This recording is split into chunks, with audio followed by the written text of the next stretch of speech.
Welcome back to Health Daily. I'm your host, Dr. J. Today we have an exclusive video for members only. If you're watching this video, it's only up for a limited amount of time. We talk two topics. The first one is about the top 10 healthy snacks for your heart. And then we also talk about how vitamin K helps your brain function. Let's get going. If you aren't a member, make sure you subscribe, like this video, share it, and also jump on to fitin15.io to become a member if you need to access these videos later and to get exclusive content as well as workout programs and diet plans. Let's get rolling. Today, we are first talking about the benefits of eating healthy, heart-healthy snacks. And I found this article here that was published in Health. And let's scroll to the first one. We'll go from the 10 all the way up to 1 to see what they say as far as heart-healthy snacks. So first is tomato-based soups. So tomato-based soups, why are these heart-healthy? Because it contains a compound called lycopene, which may help prevent inflammation in the blood vessels. Now, lycopene is not only responsible for helping anti-inflammation around blood vessels in your heart, but it is also important for those of you who are interested in protecting your prostate, because there have been some studies that show that for prostate health, lycopene is important to include in your diet on a daily, weekly basis. So what's next? 9, dark chocolate and peanut butter. So it says that dark chocolate is high in anti-inflammatory and antioxidant compounds like flavonoids. So this is something that's well known. If you didn't know that flavonoids are in dark chocolate, now you know. And we're looking at about 70% cacao. So when you're looking at the dark chocolate options, that's what you want, something that's higher than 70% based on the studies and based on the research. And again, this link to this article will be dropped below. Next, number 8 is chia pudding. Chia pudding, if you've never had chia seeds are very easy to work with. You stick them in water, you can stick them in any fluid that you like, and if you let them sit for a while, they will expand and they will form this gelatin-like substance that's surrounding the chia seeds.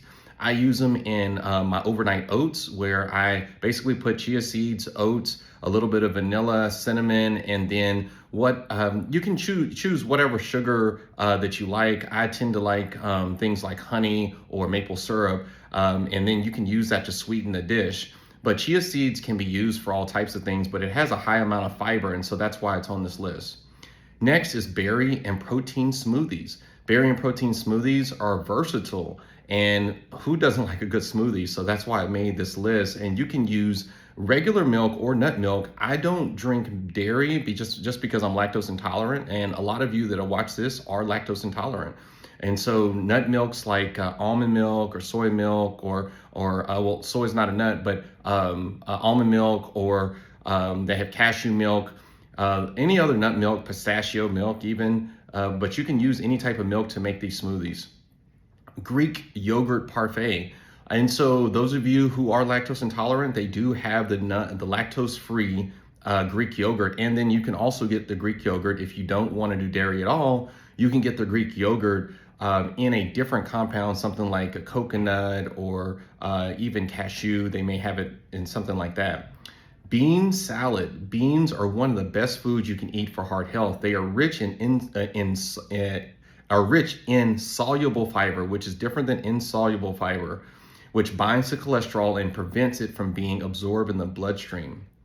Next, overnight oats. I did mention these earlier that I use with chia seeds. This is same with overnight oats with berries. So another fiber boost. Oats have fiber, berries have fiber, and so this is very, very beneficial as far as containing that soluble fiber. Again, here's that word, and beta-glycan, which has powerful cholesterol lowering effects. And so that's why it's on the list, helps you lower your cholesterol. So if you're trying to figure out which snacks to use, because people ask me this all the time in clinic, which snacks should I use? These are a good list of snacks. Salmon, avocado, cucumber bites. So these are definitely easy to make, especially now with the invention of air fryers. Salmon bites, air fryer, you can just type it into Google. I won't even give you a recipe right now because there's tons of great recipes. But if you've never made salmon bites, you're missing out. But this is salmon, avocado, and cucumber bites for improving heart health. It says potassium and magnesium regulate the blood pressure levels, which while fiber keeps blood lipid levels such as cholesterol in check. So something that you want to add to your snack diet.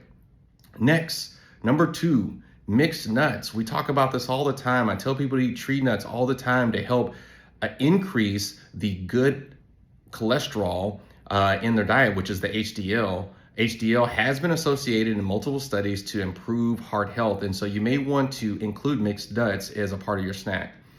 Next and final would be hummus and veggies. If you don't like hummus or you've never tried hummus, you are missing out. If you've never tried hummus, I would suggest trying hummus if you haven't already. But if you don't like hummus, then you can stay away from it and use the other what's on the list. If you do have a reaction or possible reaction to hummus, then stay away from this one. But hummus and veggies. So this is made with blended chickpeas, olive oil, lemon juice, and tahini.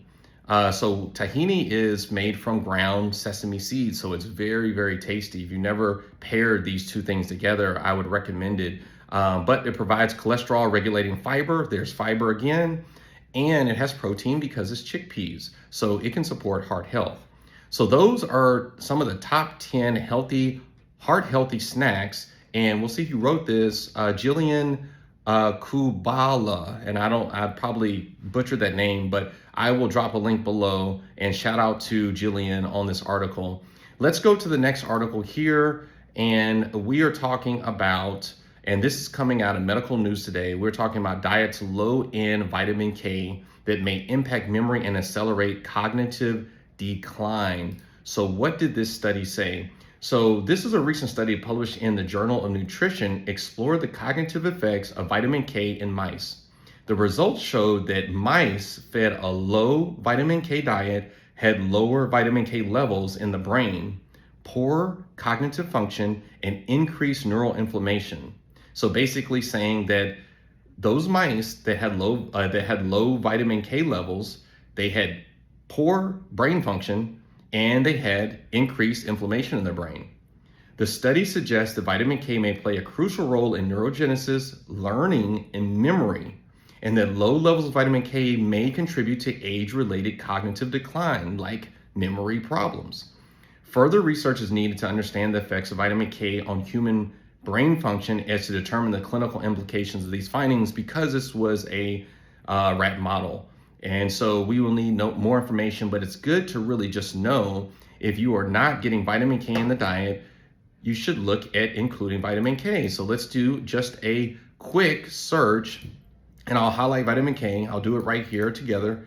Let's do a quick search of vitamin K in the diet here and show you exactly nutritional sources of vitamin K. And we're going here to Harvard's page, the nutrition source. So vitamin K, let's see. All right, let's scroll down here to sources. All right, so food sources, leafy green vegetables. And let's expand this just a little bit. Leafy green vegetables, including collard greens, turnip greens, kale, spinach, broccoli, Brussels sprouts, cabbage, and lettuces. Soybean and canola oil, salad dressings, made with soybean or canola oil, fortified meal replacement shakes, things like Ensure probably, and also fermented soybeans, smaller amounts in meats, cheeses, and eggs. So there's smaller amounts here. But let's take a look here. It says signs of deficiency. So how do you know if you're deficient in vitamin K? So vitamin K deficiency, it takes a longer time for blood clots or prolonged clotting. So this is measured in a physician's office. Yeah, if I ask you about, being able to stop blood, if I've done a procedure on you, then I'm looking at possible signs of vitamin K deficiency, or you're popping aspirin or something like that. Bleeding, hemorrhaging, osteopenia. Osteopenia is low bone mass. Osteoporosis, low bone mass. So these are put you at risk. Osteopenia puts you at risk for osteoporosis. And so we measure that sometimes with DEXA scans, especially as you get older. But that's it for today. This again is Health Daily. This is an exclusive video. This will be coming out weekly, only exclusive for my members. And if you would like to get access to this later, then make sure that you sign up on fit15.io. I'm Dr. J. Again, I'll see you next time.